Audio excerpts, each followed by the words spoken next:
Family reunions in our family were less about catching up and more about confirming narratives.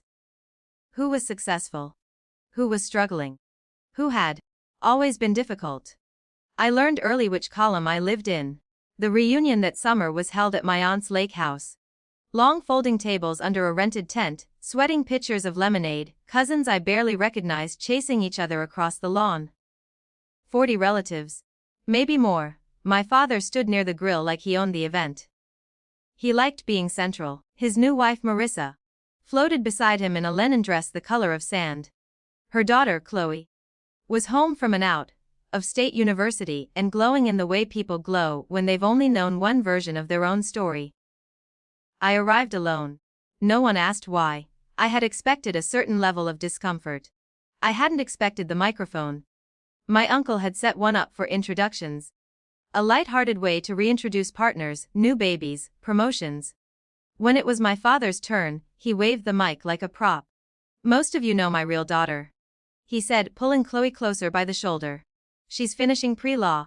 Always knew she'd go far." Applause. Warm. Then he gestured vaguely in my direction, where I was seated halfway down the table. He continued, smiling in a way that invited complicity.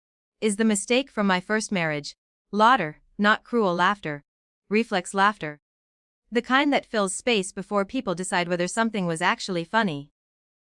I felt the old sensation first, heat crawling up my neck. The familiar calculation: absorb it, smile, minimize. Chloe looked embarrassed but said nothing. Marissa's smile tightened just slightly. I picked up my water glass and took a slow sip. My father thrived on reaction. Anger would have confirmed his framing. Silence would have preserved it. For a long time, I chose silence. 3 months earlier, after my grandmother passed, I received a formal copy of the trust she had established in my name when I was 8. It was meant to cover my education and serve as a future home deposit. My father had been trustee. I never questioned the withdrawals during college. Tuition was paid, books were covered. I assumed that was the trust doing that it was built to do. But after her death, the trust transferred oversight to an independent executor. In reviewing the final accounting, I noticed something that didn't align. A substantial withdrawal 3 years ago, categorized as business development loan. I didn't own a business. Marissa did. Her boutique had opened that same year. I didn't accuse anyone immediately. I requested documentation. I met with an attorney recommended by the executor.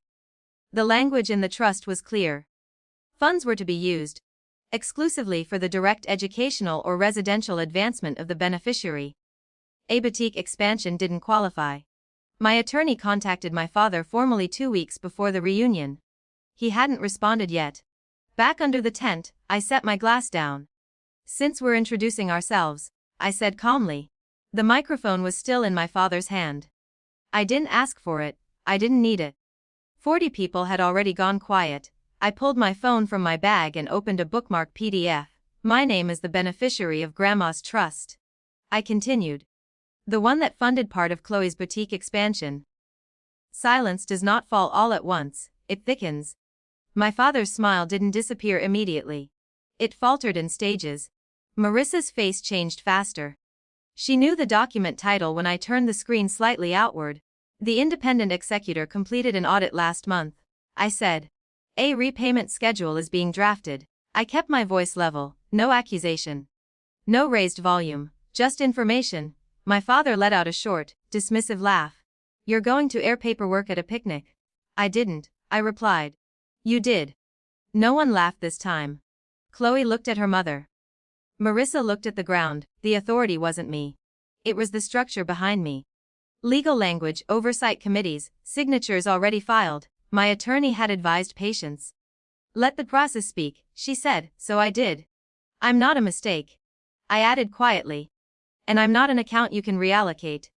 The microphone tipped lower in my father's hand. For years, he controlled the story: first marriage failed, daughter difficult, second life improved. Now there were footnotes. He didn't apologize. That would have required admission. Instead, he muttered something about misunderstandings and handed the microphone back to my uncle. The reunion resumed, but differently. Conversations broke into smaller clusters. Eyes lingered on me not with pity, but recalculation. I stayed another hour, no one confronted me. A few cousins asked careful questions. My aunt squeezed my shoulder and said she was glad someone was paying attention. When I left, the sun was beginning to dip behind the trees. My phone buzzed once as I reached my car. A text from my father: "We'll handle this privately." I stared at it. We would handle it legally. I drove home without music. I didn't feel triumphant. I felt steadier. Public humiliation is a performance. It requires an audience willing to accept the script. That afternoon, I declined the role. The trust will be repaid. Or it won't, and the courts will decide. Either way, I'm no longer introduced as an accident. If there's a mistake in this story, it isn't me. It's assuming I would keep smiling forever.